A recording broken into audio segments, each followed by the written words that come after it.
Dali ada cit bito ta dunia akhir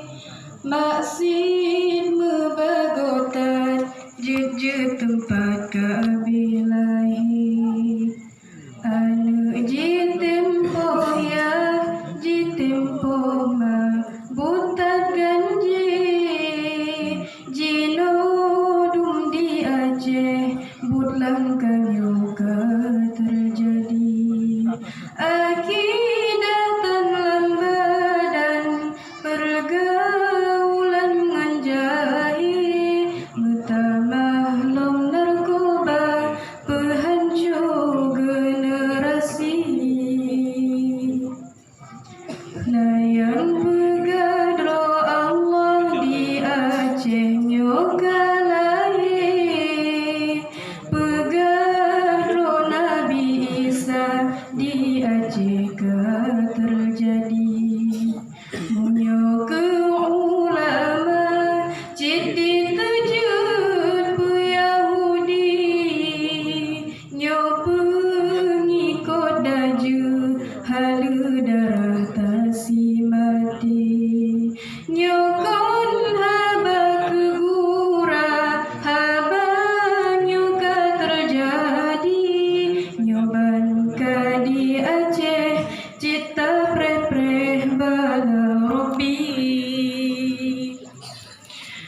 bener jaga anu doahi pemadengon ayah bener peturi Allah nepaso iman lam dada bener karat sikula sampehan dituri daya betan bebas anu pergaulan jaga betul makut ke Allah azab dan urat kema be gara-gara anu Mesir lam nuraka belum HP mememori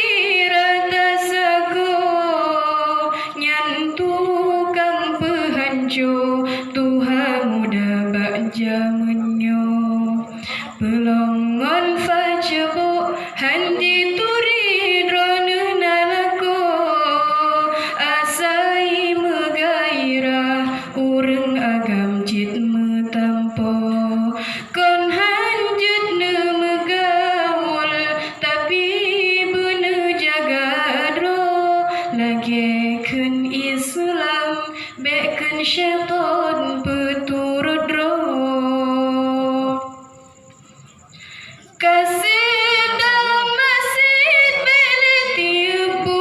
dunia nyo jami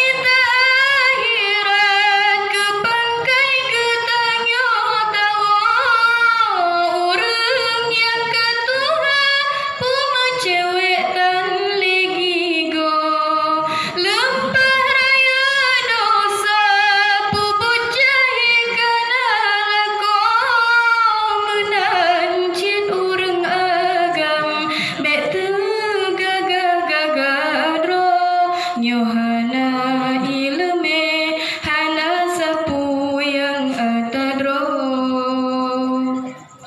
letak dum anu bajeng jimedeng pad yang lahir akibat pergaulan bebas hana sotamle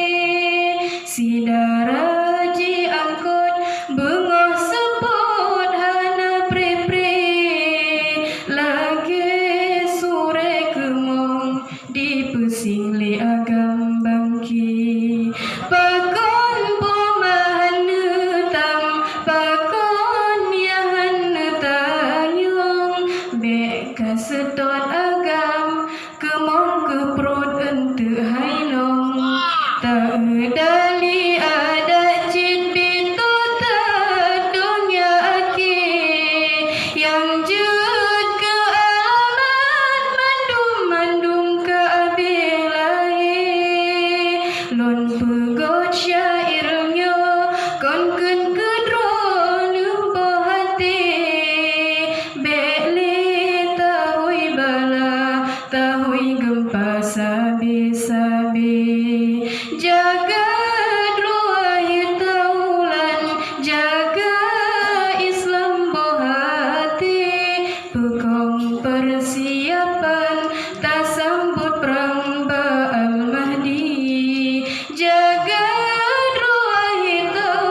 Sekian, assalamualaikum warahmatullahi wabarakatuh.